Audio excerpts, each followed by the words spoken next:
Start working with finding x and y intercepts in linear equations, and we've actually already talked about this a little bit. This week we started working with slope-intercept form. Let's draw this graph, and I'm just going to give you a very basic linear equation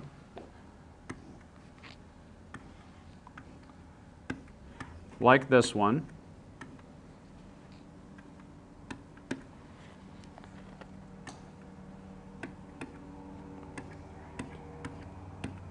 And if that is my linear equation, if we have graphed our linear equation, and earlier in the week we used slope-intercept form to do that, we've already talked about a y-intercept, haven't we? What is the y-intercept of this linear equation? It's positive 3, right? This is what we call the y-intercept. All right? Now, we said the y-intercept is 3, but isn't there actually coordinates for this point? What would the actual coordinates of that point be? Very good, 0, 3. Well, today we're going to add the idea of an x-intercept. And does everybody see this is the x-intercept right there? The x-intercept is the place where it hits the x-axis. So we could say the x-intercept is 4, but we could let's label this. This is my x-intercept. But what are the coordinates of that point? 4, 0. Now, here's what I want you to notice right away. For the y-intercept, the x was 0, right? For the x-intercept, isn't the y 0? Right? So on this one, the y value is 0. That's a really easy way to keep it straight. For the y-intercept, the x is 0. For the x-intercept, the y is 0. So if I want to find intercepts algebraically, if I want to find intercepts algebraically, it's very easy. You'll actually like this kind of algebra work because it's pretty simple. We get to work with 0. Number 1, if I want to find the y-intercept, okay, you just told me that on the y-intercept, the x is equal to 0. So all I have to do is replace x with 0 and solve. You're actually going to be solving for y. It's that simple. And we like replacing things with 0 because 0 is an easy number to work with. All right? And if I want to find the x-intercept,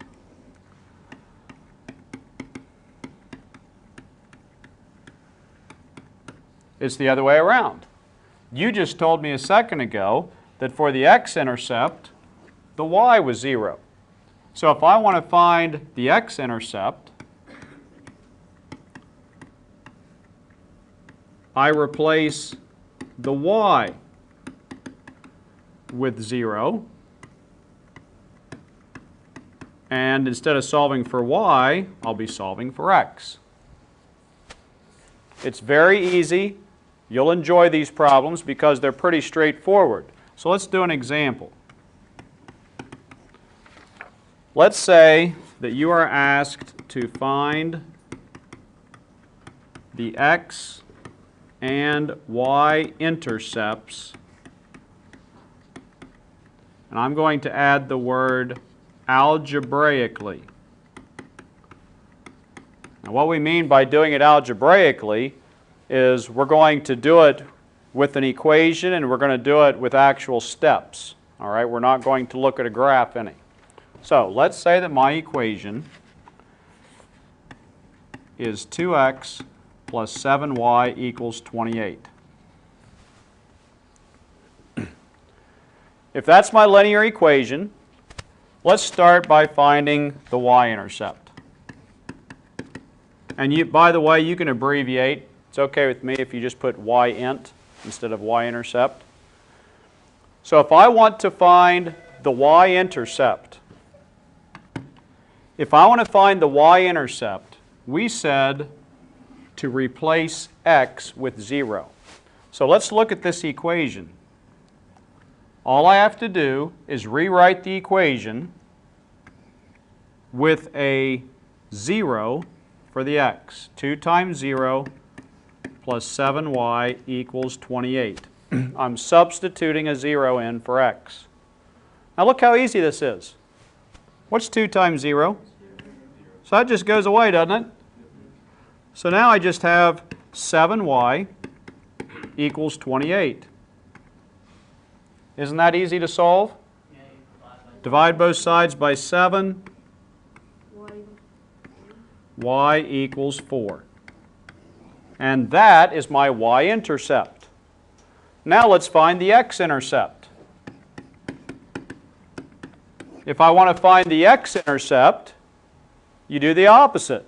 You replace the y with 0. So I'm going to rewrite my equation with a 0 where the y was. Here's the y. I'm going to put a 0 there. Equals 28. That's not a 70. That's a 7 times 0. What's 7 times 0? 0. So that goes away. 2x equals 28. Divide both sides by 2. My x-intercept is 14. Now, think how easy it would be. We weren't asked to graph this one, but think how easy it would be to graph it if I know those 2 points.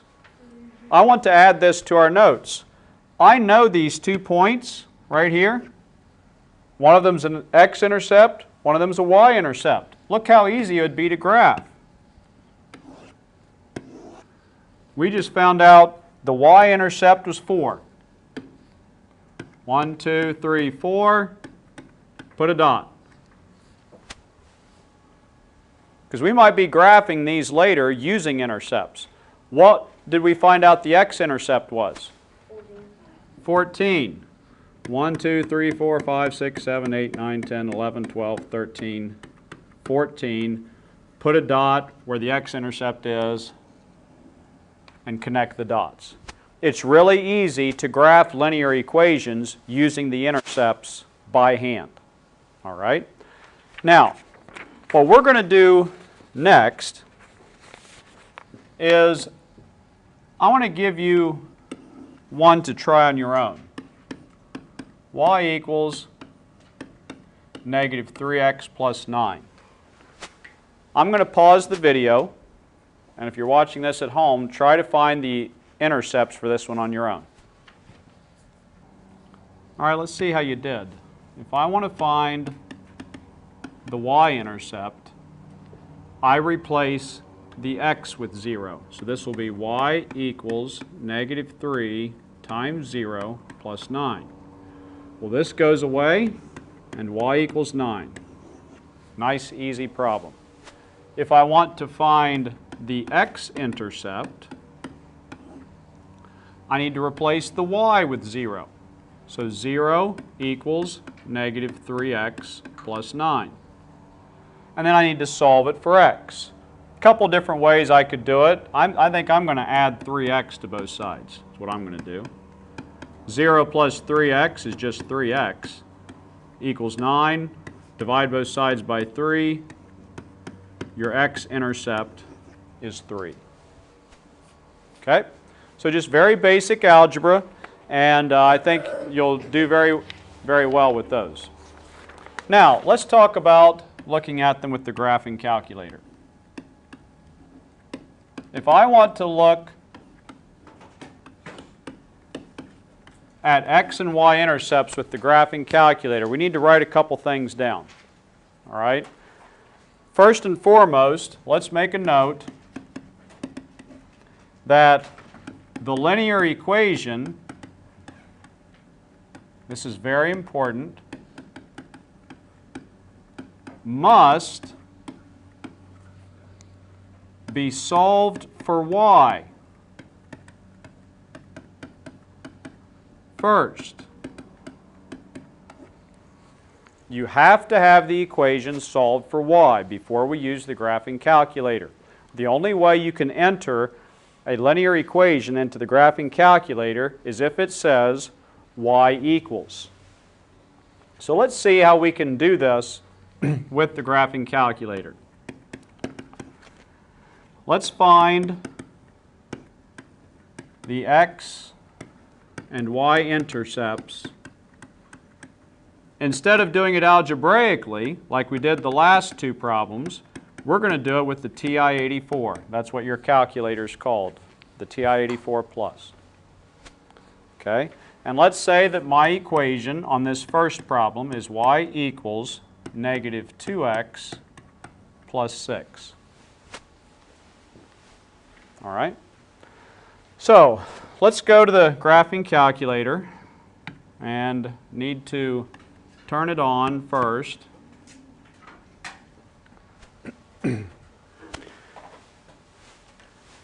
Once you get it turned on,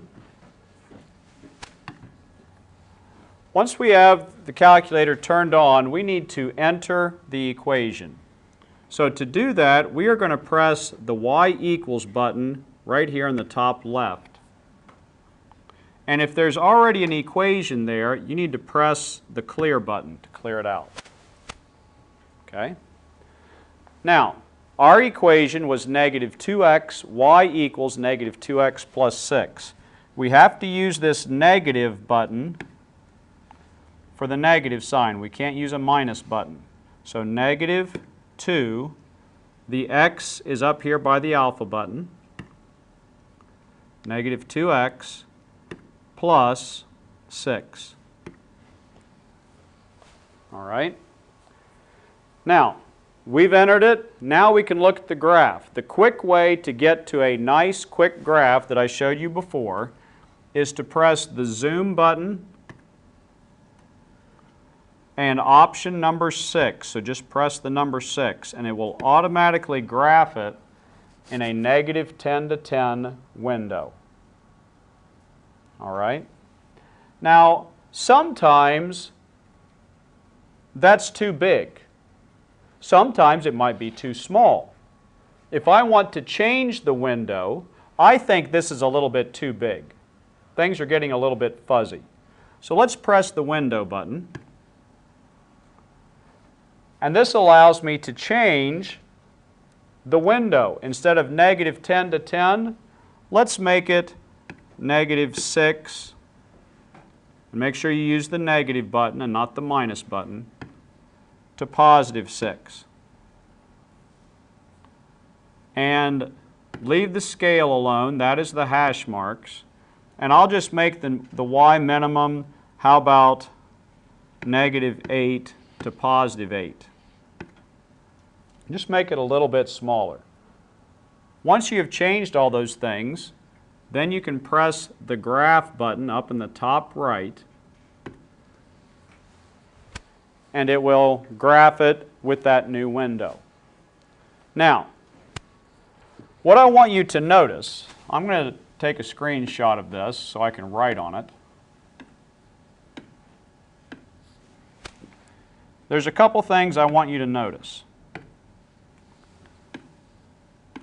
First, if I look at this graph, can't I tell the intercepts just from the graph on this particular graph? If I look at this particular graph, I can see that the x-intercept is right here, and the x-intercept is 3. All right? You need to add that into your notes. The x-intercept is 3, and we saw that from the graph. The y-intercept I can also see on the graph. 1, 2, 3, 4, 5, 6. The y-intercept is 6. On this particular graph, it's pretty easy to see that right from the graph. It may not always be that easy. I want to show you a couple other ways. Another way that I can do this is from the table of values that the calculator does. Let me show you. This is a nice feature that the graphing calculator has. I'm staring at my graph now. If I want to see a table of values, all I have to do is press the second button, and then above the word graph, you'll see the table in blue. Press the graph button after you press the second button, and it will automatically go to a table of values. Now look at this table of values. Didn't we say that every y-intercept has an x-coordinate of 0? And every x-intercept has a y-coordinate of 0? Well, I can find the intercepts from this table.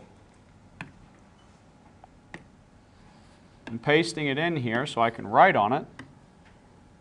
Look at this table. Right here is the y-intercept. Do you see it? The y-intercept has an x-coordinate of 0. Right here is the y-intercept.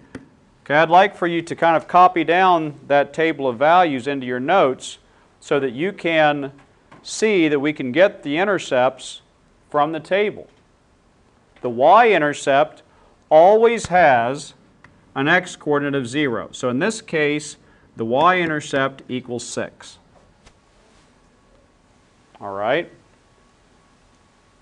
The x-intercept always has a y-coordinate of 0. Here's the x-intercept. The x-intercept is 3. So you can find that information from the table. All right? Now, the table method is all nice and neat so long as the intercepts are whole numbers. Same thing for looking at the graph. Okay?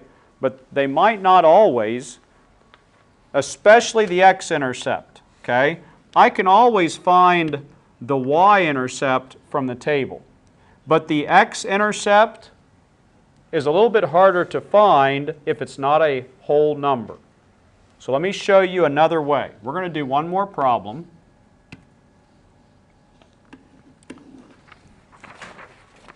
Let's say that I have y equals 12x minus 6.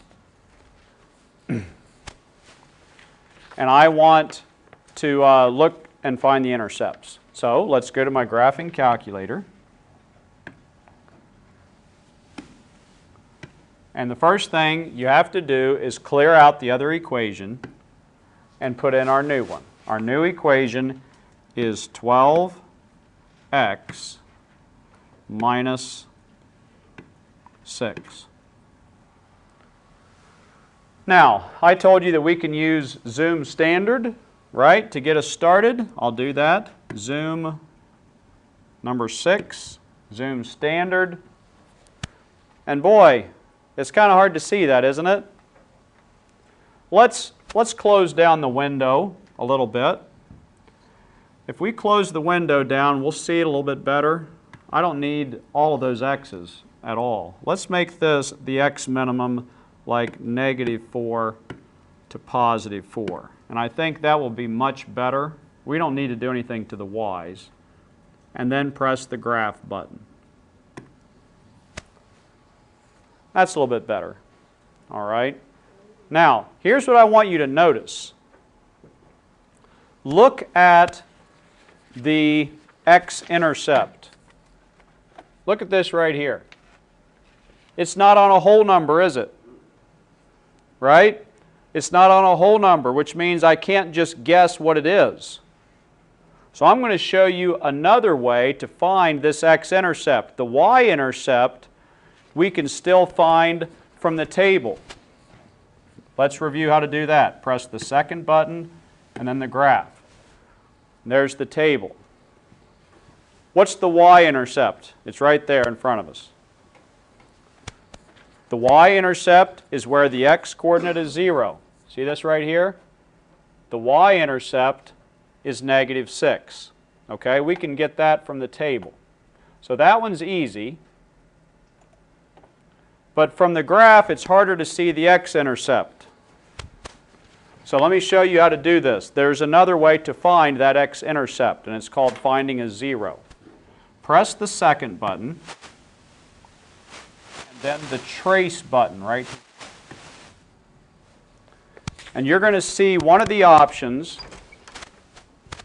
is number 2, which is a 0. See number 2? Let's select number 2, and it takes us back to the graph. And at the bottom, you're going to see the words left bound. See down here at the bottom where it says left bound? What we're going to do is we're going to move this cursor up here to where it's just a little bit to the left of that intercept, like that. Okay, move it just a little bit to the left, move it a little bit to the left, and then press Enter. Then it asks us for a right bound. So what we're going to do is we're going to take this cursor and we're going to move it up here a little bit to the right. So let's move the cursor just a little bit to the right of the intercept. Now I've got it a little bit to the right, right here, and I'm going to hit Enter again. And now we have kind of sandwiched that intercept. Do you see how it says guess at the bottom? See the word guess? Hit Enter one more time. And there it is. What is the x-intercept? 0.5. It's not a whole number. All right? So this is another way that we can find the x-intercept using the graphing calculator. Let me review what we did. We pressed the second button and then trace. We went down to 0 and we hit Enter. Okay, and then we moved our cursor to the left of the intercept, press Enter. We moved it to the right, pressed Enter, and then we pressed Enter again. And it gave us my x-intercept. All right, so on this particular problem that we were doing, the x-intercept